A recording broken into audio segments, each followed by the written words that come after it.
اب آ گئی وہ صورت جو قرآن مجید کے مختصر ترین صورتوں میں سے ہے لیکن جامع ترین صورتوں میں سے ہے، سورۃ العصر، جس کے بارے میں امام شافعی کے دو اقوال ہیں۔ ایک یہ کہ اگر سوائے اس ایک صورت کے کوئی اور چیز نازل نہ ہوتی قرآن میں، یہ لوگوں کی ہدایت کے لیے کافی تھی۔ والعصر، زمانے کی قسم ہے، زمانہ گواہ ہے، پوری تاریخ انسانی اس پر گواہی دے گی۔ ان الانسان لفی خسر، یقیناً انسان خسارے میں ہے، گھاٹے میں ہے۔ الا الذین آمنوا، سوائے ان کے جو چار شرطیں پوری کریں، ایک نہیں۔ الا الذین آمنوا وعملوا الصالحات وتواصوا بالحق وتواصوا بالصبر، ایمان لائیں، جو اس کائنات کے مخفی حقائق ہیں ان کو سمجھیں، ان کا شعور حاصل کریں، ان کی تصدیق کریں۔ ایمان باللہ، ایمان بالآخرہ، ایمان بالرسالت، پھر اس کے عملی تقاضوں کو پورا کریں۔ وعملوا الصالحات، پھر یہ کہ اس کے اوپر نہ صرف خود قائم ہوں، اس کی دعوت دیں، اس کو پھیلائیں، وصیت کریں، جو بھی حق ہے، جو بھی صحیح بات ہے، امر بالمعروف ہے، نہی المنکر ہے، تواصوا بالحق۔ اور پھر یہ کہ جب یہ کام آپ کریں گے، آزمائشیں آئیں گی، تکلیفیں آئیں گی، مصیبتیں آئیں گی، ریزنٹمنٹس ہوں گی، لوگ ناراض ہوں گے۔ آپ کیوں ان سے کہہ رہے ہیں کہ یہ کام آپ نہ کریں، یہ غلط کام ہے؟ بچوں سے بھی کہہ کر دیکھیے کہ گلی میں مت کھیلو، تم کرکٹ کھیل رہے ہو، کسی گاڑی کا شیشہ توڑو گے تو پھر اپنی عزت بچا کر وہاں سے نکل کر گھر واپس پہنچنا مشکل ہو جائے گا۔ کوئی نہیں چاہتا کہ کوئی بات آپ بتائیں۔ تو پھر اب آپ کو صبر کی ضرورت ہوگی، آپ اس پر کام کرتے رہیں، جیسے کہ حضرت لقمان نے اپنے بیٹے کو نصیحت کی تھی، یا بنی اقم الصلاۃ وامر بالمعروف وانہی عن المنکر واصبر علی ما اصابک۔ پھر جو بھی تکلیف آئے اسے جھیلو۔ پھر یہ کہ آدمی جو ہے بزدل نہ ہو، تھر دلا نہ ہو، کہ اس قدم سے واپس آ جائے اس خوف سے کہ کہیں مجھے اس میں کوئی تکلیف نہ آ جائے۔ وَلَنَبْلُوَنَّكُمْ بِشَيْءٍ مِّنَ الْخَوْفِ وَالْجُوعِ وَنَقْصٍ مِّنَ الْأَمْوَالِ وَالْأَنفُسِ وَالثَّمَرَاتِ وَبَشِّرِ الصَّابِرِينَ، صبر کرنے والے۔ وَالْعَصْرِ إِنَّ الْإِنسَانَ لَفِي خُسْرٍ إِلَّا الَّذِينَ آمَنُوا وَعَمِلُوا الصَّالِحَاتِ وَتَوَاصَوْا بِالْحَقِّ وَتَوَاصَوْا بِالصَّبْرِ۔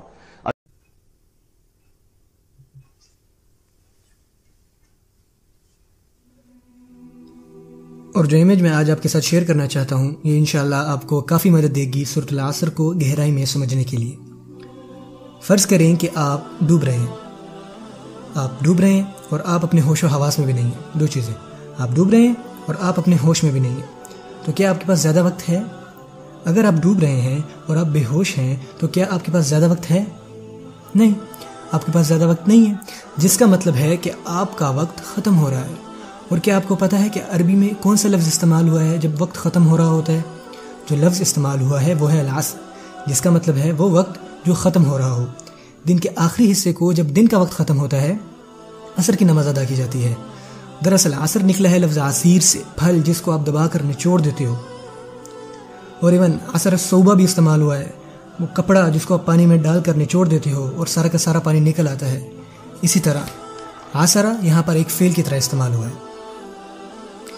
سو آپ ڈوب رہے ہو، آپ بے ہوش ہو اور آپ کا وقت بھی ختم ہو رہا ہے۔ سب سے پہلی چیز کیا ہوگی جو آپ کرو گے زندہ رہنے کے لیے، اگر آپ ایسی حالت میں ہوتی ہو؟ اگر آپ زندہ رہنا چاہتے ہو تو سب سے پہلے آپ کیا کرو گے؟ جاگ جاؤ گے، ہوش میں آؤ گے۔ اگر آپ بے ہوش ہی رہے تو پھر تو آپ کے بچنے کے چانسز بہت کم ہیں۔ سب سے پہلی چیز جو آپ نے کرنی ہے وہ ہے ہوش میں آنا۔ اس سے بالکل فرق نہیں پڑتا کہ آپ اپنے سب سے حسین خواب میں تھے اور اپنے خواب میں آپ کامیابیوں کو چھو رہے تھے، لائک آپ فراری چلا رہے تھے، وہ کمرشل جس میں دکھاتے ہیں کہ ایک طرف پہاڑ ہیں اور دوسری طرف سمندر اور درمیان میں ایک خوبصورت سی گاڑی۔ آپ اس طرح کے کسی خواب میں ہو جو کہ محض صرف ایک خواب ہی ہے۔ لیکن جب آپ اٹھتے ہو تو کیا پتہ چلتا ہے؟ آپ ڈوب رہے ہو، آپ پانی کے اندر ہو۔ یہ ہے سب سے پہلی کنڈیشن کہ آپ کو جاگنا ہے، ہوش میں آنا ہے۔ اور جب آپ اٹھ جاتے ہو تو کہتے ہو، او یار میں تو اچھا بڑا خواب دیکھ رہا تھا، اس سے تو بہتر ہے کہ میں واپس سو جاؤں۔ اور اگر آپ ایسا کرتے ہو تو آپ کس طرح کے انسان کہلاؤ گے؟ کم عقل، اور یا وہ جس میں ہمت ہی نہیں سچ کا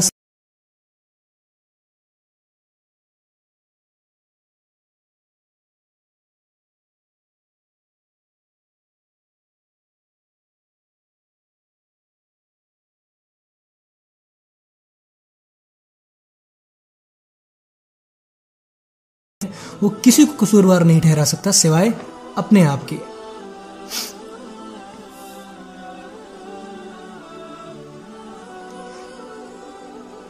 پر چلیں فرض کرتے ہیں کہ وہ جاگ گئے، اب آپ کیا کرو گے؟ اوہ میں تو ڈوب رہا ہوں. اگر آپ کو تیرنا نہیں بھی آتا لیکن کیا پھر بھی آپ اپنے جسم کو حرکت نہیں دو گے اوپر کی سطح پر پہنچنے کے لیے؟ اور پھر آپ تیرنے کے طریقے دیکھو گے. کچھ طریقے آپ کو مزید نیچے کی طرف لے جائیں گے اور کچھ طریقے آپ کو اوپر کی طرف لے جائیں گے. اور جب آپ کو پتہ چل جائے گا کون سے طریقے آپ کو اوپر کی طرف لے جا رہے ہیں پھر آپ وہی کرو گے. دوسرے لفظوں میں پہلی چیز تھی آپ کا جاگنا اور دوسری تھی تیرنا. اور جب آپ اوپر آ جاتے ہو تو کیا ہوتا ہے کہ آپ کو کوئی نیچے کی طرف واپس کھینچتا ہے. اور کون آپ کو نیچے کی طرف واپس کھینچتا ہے؟ آپ یقین نہیں کرو گے. یہاں ایک زنجیر ہے آپ کے پاؤں پر اور دوسری جانب آپ کا رشتہ دار آپ کا کزن سو رہا ہے اور وہ آپ کو اپنی طرف کھینچ رہا ہے. اور اب آپ اس لیے ڈوب رہے ہیں کیونکہ آپ کا کزن سو رہا ہے. اب آپ کیا کرو گے؟ یقیناً آپ اسے جگاؤ گے. اور آپ اس کو اس لیے نہیں اٹھا رہے کیونکہ آپ کو اسے بچانا ہے. ہو سکتا ہے آپ کو اپنے کزن کو اٹھانا ہے بچانا ہے لیکن ہو سکتا ہے کہ آپ کو اپنا کزن پسند ہی نہ ہو. مجھے نہیں پتا لیکن یہاں پوائنٹ یہ ہے اگر آپ اس کو نہیں اٹھاتے تو اس کے ساتھ ساتھ کون ڈوب جائے گا؟ آپ. اور آپ اسے اٹھاتے ہو اور وہ آگے سے کہتا ہے کہ یار خواہ جگا دیا, اچھا خاصا خواب دیکھ رہا تھا, کیوں تنگ کر رہے ہو, چلے جاؤ یہاں سے. تو کیا آپ آگے سے یہ کہو گے ہاں ٹھیک ہے مجھے بھی کوئی شوق نہیں ہے عیش کرو؟ نہیں, آپ ایسا نہیں کر سکتے. اگر وہ پھر سو گیا تو آپ پھر اس کو اٹھاؤ گے کہ یار اٹھ جاؤ, تم سچائی کو جھٹلا نہیں سکتے, یہ تو ایک صرف جھوٹا خواب ہے. اور جب آپ اٹھ جاتے ہو تو اس بار آپ دونوں باہر کی طرف نکلتے ہو لیکن اس بار کیا ہوتا ہے آپ دونوں واپس پھر کھینچے جاتے ہو. اپنے بڑوں کی وجہ سے, اپنے پڑوسیوں کی وجہ سے, اپنے دوستوں کی وجہ سے, اپنی اولاد کی وجہ سے, اپنے بھائیوں کی وجہ سے. آپ کی زندہ رہنے کے لیے 4 عمل درکار ہیں. پہلے خود کو جگانا, پھر تیر کر اپنی جان بچانا, پھر ان لوگوں کو سمجھانا جو آپ کے ساتھ جڑے ہوئے ہیں کہ یہ سچ ہے. اور اگر وہ تھک جاتے ہیں اور اگر ان میں سے کوئی کہتا ہے کہ یار میں یہ مزید نہیں کر سکتا, ہم یہ کام بار بار کر رہے ہیں اور مجھے نہیں لگتا کہ میں مزید کر پاؤں گا, لیکن آپ آگے سے کہتے ہو نہیں ہم اپنی منزل تک پہنچیں گے, ہمت مت ہارو, ہمت سے کام لو. کیا آپ نے کبھی اس طرح کی کارٹون نہیں دیکھے جس میں کچھ لوگ کہیں سے بھاگنے کی کوشش کر رہے ہوتے ہیں اور ان میں سے کہتا ہے کہ یار میں تھک گیا ہوں, میں مزید یہ نہیں کر سکتا, اور دوسرا کہتا ہے نہیں ہم چلیں گے, ہم اپنی منزل تک پہنچیں گے, اور وہ پہنچ جاتے ہیں. وہ ایک ساتھ کام کرتے ہیں کیونکہ ان کا جینا مرنا ایک دوسرے پر منحصر ہوتا ہے. اللہ تعالیٰ کیا فرماتے ہیں؟ والعصر, وقت ختم ہو رہا ہے. پھر فرماتے ہیں ان الانسان لفی خسر.